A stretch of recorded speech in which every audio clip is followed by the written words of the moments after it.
ஐயா சிவாய் நம்ம சொல்லுங்க. ஐயா சிவாயன் மகையா. சொல்லுங்க ஐயா. பாஜகவுல வேலை செய்யாத ஆளுகளுக்கு நிறைய பதவி கொடுக்குறாங்க. சரி ஆனா அண்ணாமலை நிறைய வேலை பார்த்துருக்கிறாரு. கட்சி சரி நோட்டான்னு சொன்ன கட்சியவே தூக்கி பிடிக்க வச்சிருக்கிறாரு இன்னைக்கு தமிழகத்துல. சரி. ஆனா அண்ணாமலைக்கு இது வரைக்கும் இன்னும் போஸ்டிங் கொடுத்த மாதிரி தெரியல, என்ன காரணம்? ஒரே காரணம் தான். நீ ஏன் திமுகவுக்கு ஜாலர் அடிக்கல? நீ தமிழிசை மாதிரி அண்ணன் ஸ்டாலின் அப்படின்னு சொல்லியிருந்தனா உனக்கு நேரம் உனக்கு உன்ன துணை குடியரசுத் தலைவர் ஆக்கியிருப்பாங்க, இல்ல 3 மாநில கவர்னர் ஆக்கியிருப்பாங்க. நீ எதுக்கு திமுகவை எதுக்குற? நீ திமுகவை எதுனா பிடிக்காதியா? திமுக மேல இருக்கவனுங்களுக்கு செல்ல பிள்ளை, புரிஞ்சுக்கோங்க. இன்னைக்கு இவனுக்கு பதவி மேல இருக்க, இன்னைக்கு பதவி கொடுத்துருக்க ஆளுகெல்லாம் பாத்தீங்கன்னா அவ்வளவு பேரும் திமுகவுக்கு சாதகமா இருந்தவங்க தான்.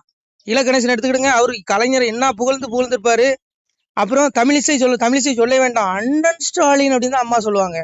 அப்புறம் இவர் சிபி ராதாகிருஷ்ணன் சொல்ல வேண்டாம், நேத்தே சொல்லிட்டாரு பாத்தீங்களா? அதாவது முதல்ல எனக்கு ஆளுநர் பதவி வந்தது சன் டிவி வாயிலாக தான் தெரிந்து கொண்டேன். சன் டிவில தான் போனே போட்டாங்களா? யாரு? சிபிஆர் சொல்றாரு, சிபி ராதாகிருஷ்ணன் துணை குடியரசு நேற்று பப்ளிக்கா மேடையிலே சொல்றாரு.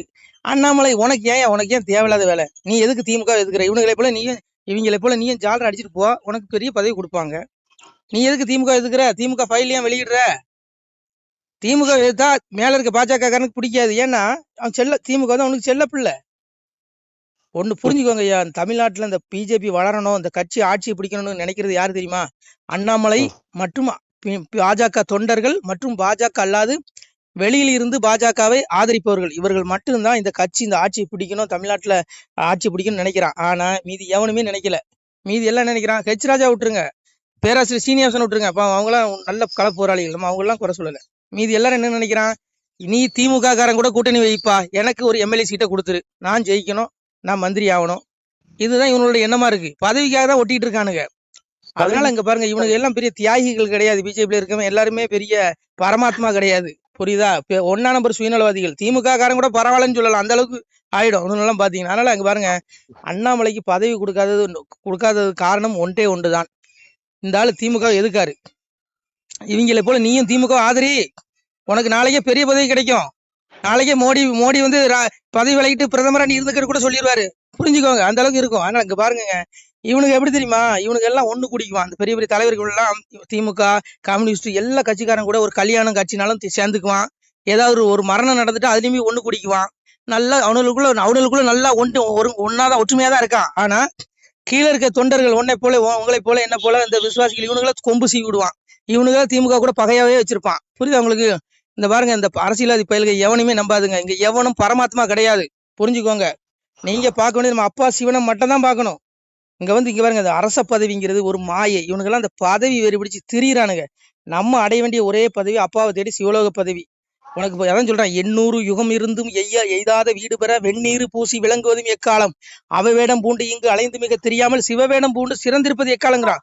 அவைவேடம் என்ன தெரியுமா? இங்க கிடைக்கிற பதவி, புகழ், மாயை அப்படிங்கிற அந்த போதை. இந்த அவைவேடம் இந்த வெறியில விழாம ஒத்த ரூபா திருநீர் பாயிட்டு சிவசிவான்னு 3 கோடு போட்டா 800 யுகங்கள். கேக்குறீங்களா இல்லையா? ஹலோ, சொல்லுங்க. அப்படி அங்க பேசிட்டு இருக்கீங்க. 800 யுகங்கள் நீ தவம் இருந்தாலும் கிடைக்காத பதவி உனக்கு 3 கோடு சிவசிவான்னு போட்டா கிடைக்குங்கிறான். அவ்வளவு பெரிய உயர்ந்த பதவி சிவலோக பதவி தான். நான்லாம் அதை தான் தேடிட்டு இருக்கேன், எங்க அப்பாவை தேடி. இந்த பதவி இதெல்லாம் போதைங்க, இது பெரிய போதை. அவன் நாற்காலிக்காக எங்க பாருங்க, கமலாலயத்துல ஃபெவிக்கால் போட்டு ஒட்டிட்டு உட்காந்துருக்கான். அவன் எழுந்துச்சு போனா சேரையும் தூக்கிட்டு தான் போவான். ஏன்னா அவன் பதவி பெறக்கூடாது, அந்த அளவுக்கு ஒட்டிட்டே இருக்கும். அவன் எழும்புனா அவன் மட்டும் எழும்ப மாட்டான், அவன் நாற்காலியும் பின்னாடி ஒட்டிட்டு இருக்கும். அப்படியே நடக்கும்போது நாற்காலியும் பின்னாடி வரும். அந்த மாதிரி இருக்கானுங்க பதவி வெறிங்க இவனுக்கெல்லாம். இங்க எவனும் தியாகி கிடையாது. அதனால இங்க இவனுக்கெல்லாம் நம்பி அடி வாங்கி சாகாதீங்க. நம்ம தேட வேண்டியது அப்பாவை மட்டும்தான், சிவனை மட்டும்தான். அதை பாருங்க. அதனால பாவம் அண்ணாமலை உணர்ந்துட்டாருங்க. அதனாலதான் அவரு பாவம் அப்படியே என்ன செய்யணும் வழி இல்லாம போய் ஓடியே ஏதோ பேசிட்டு இருக்காரு. அதனால இங்க பாருங்க, திமுகவுக்கு ஜாலரா அடிச்சீங்கன்னா உங்களுக்கு நல்ல பதவி கிடைக்கும். நீங்க திமுக எதிர்த்தீங்கன்னா உங்களை கட்சியை விட்டு ஓரம் கட்டிடுவான். அப்புறம் பாத்துக்கோங்க, கட்சி விட்டு ஓரம் கட்டிடுவான். இன்னும் கொஞ்ச நாள்ல இப்போ என்ன பாதுகாப்பு கொடுத்துருக்கான் அண்ணாமலைக்கு? என்ன இசட் பாதுகாப்பா? அதையும் பாருங்க கொஞ்ச நாள் தூக்கிடுவான். அதுக்கும் தூக்குறதுக்கு இவனுக்கு பிளான் பண்ணிடுவான். எங்க திமுக மன்னிக்கணும், அங்குள்ள பிஜேபி தலைகள் 1-2 இருக்கான். அவர் எப்படா இந்த கட்சி விட்டு போவாருன்னு பாத்துட்டு இருக்கான். அதனால புரிஞ்சுக்கோங்க ஐயா. நீங்க பாருங்க, இந்த கலியுக வாழ்க்கை மாயை, இந்த பதவிங்கிற கூந்தல் மாதிரி அண்ணாமலை சொன்னாரு, உண்மை. இங்க பாருங்க, நம்ம வந்ததே அப்பாவை தேடி மோட்சத்தை அடைகிறதுக்கு தான். நம்ம இங்க இந்த அரசியல் கட்சிக்காரன் பின்னாடி எல்லாம் போய் நமக்கு சல்லி பைசாக்கு பிரச்சனை இல்லை, திருந்துங்க. ஏன்னா எப்போ என்ன நடக்குன்னு தெரியாது. நம்ம நினைக்கிறோம் நம்ம வாழ்க்கையில நல்லாவே போயிட்டு இருக்கும் நம்ம நினைப்போம். கிடையாது. இந்த மனிதனுடைய வாழ்க்கையில எப்ப வேணாலும் சுனாமி வரும், எப்ப வேணாலும் புயல் வரும், என்ன வேணாலும் நடக்கலாம், மரணமும் கூட. அதனால அழைப்பு அங்கிருந்து வரும். நம்ம அதுக்குள்ள அப்பாவை தேடி மோட்சத்துக்கு போகணும். அதான் அப்பா சொன்னார், அச்சு தேரு ஓடியும் முன்னே ஆண்டி வேலை செய்திடுங்கண்ணா. இந்த உடம்பு தேர்ந்து அச்சு உடஞ்சி மண்ணுக்குள்ள பிறகு ஆண்டி என்ன வேலை செய்வான்? ஆண்டி மோட்சத்துக்கு உண்டான வெளியே தேடுவான். அதை தேடுங்கன்னு தான் பகவான் சொல்றான். நீங்க அதை விட்டுட்டு இவன் பதவி வந்துருவானா, அவன் பதவி வந்துருவாங்க பாருங்க, இதெல்லாம் மாயைங்க. பதவிங்கிறது மிகப்பெரிய போதை. இதுல விழுந்தவன் எவனும் எழும்பவே மாட்டான். அவன் நரகம்தான் அவனுக்கு. புரியுதா உங்களுக்கு? அதனால அண்ணாமலை வந்து சிங்கங்க. அது பகவான் எங்க அப்பா அன்னைக்கே சொன்னான், இந்த கலியுகத்துல எப்படி வருவாராம் சாமி?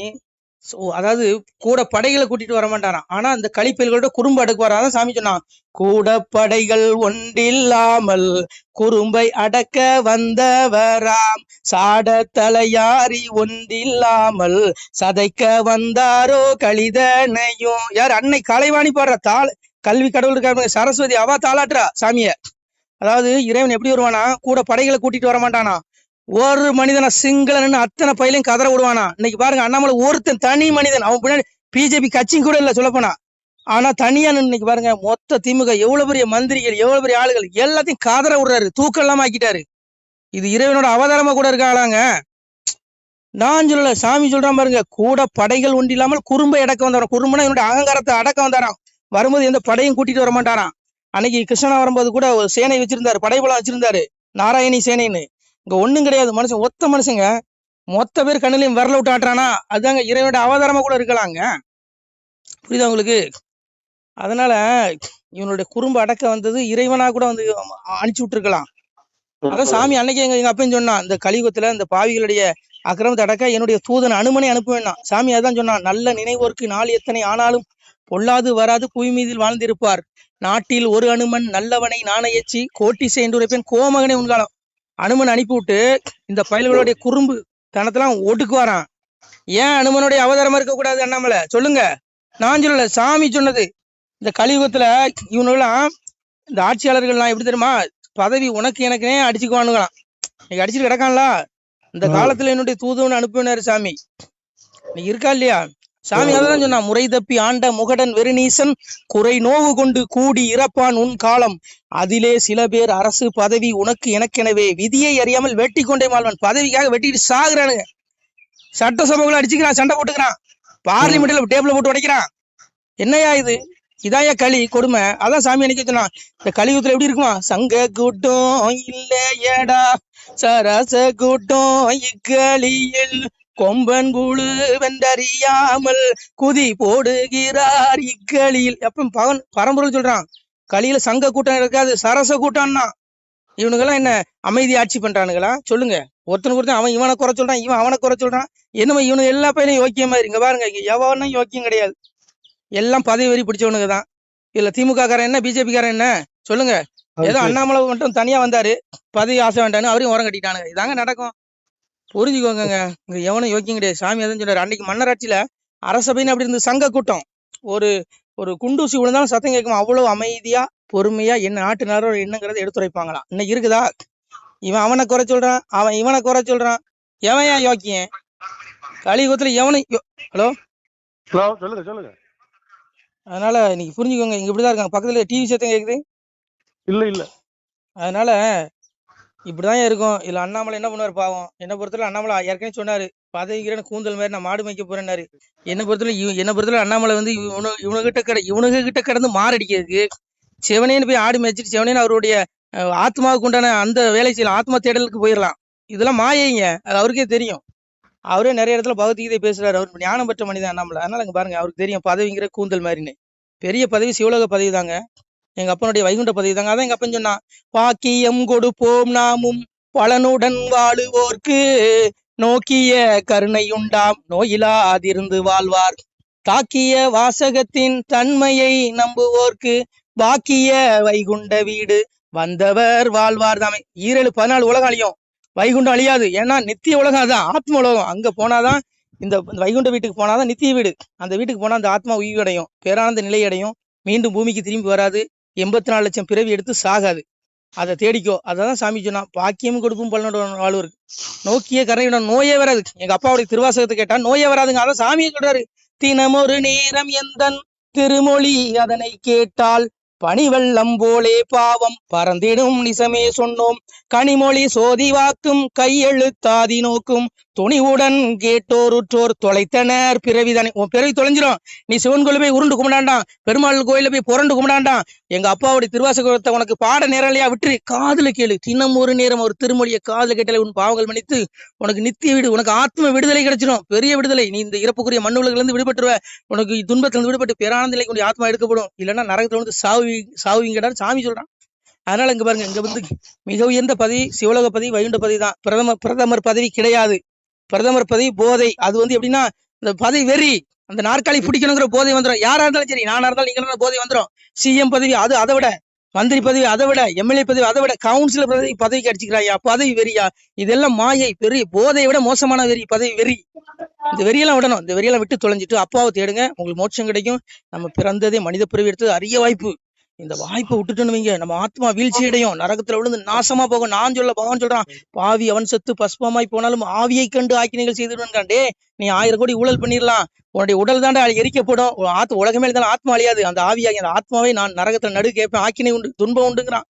துடிக்கும் பொருளும் என்ன கொப்பரையில போடுவான், புழு நிறைந்த கடல்ல போடுவேங்கிறான். சாமியா தான் சொன்னான், வையகத்தில் கொலை களவு மாது சூது பிறன் மோகம் செய்யாத தீவினைகள் செய்த பேர்கள் உண்டுமானால் அகில கிடங்கில் வாழுகின்ற ஆளி புழுக்கு இறையாவீர். முன்கணக்கும் பின்கணக்கும் முதல் கணக்கும் நான் கொடுத்து கணக்கை எறிந்து விட்டேன், கனகவழி துரத்தி விட்டேன், வாழும் பள்ளி மேல வாசல் ஒன்றை அடைத்து விட்டேன், பட்டம் தனை ஏறுத்து அவர்களை பாராச்சிறை வைத்திடுவன். யார் அப்பா சொல்றான், சிவபெருமான் சொல்றான். இந்த படுபாவிகளை, இந்த ஊழல்வாதிகளை, இந்த அரசியல்வாதிகளை, இந்த படுவாளி எந்த கணக்கும் பார்க்க மாட்டேன். ஏமன் பிடிச்சேன் சிங்காசனத்துக்கு முன்னாடி நிறுத்துமா, இடத்து கையில பிடிச்சி இந்த நாய்களை தூக்கி அப்படியே நரக வாயில வீசிட்டு கதவை மூடுவேங்கிறான்.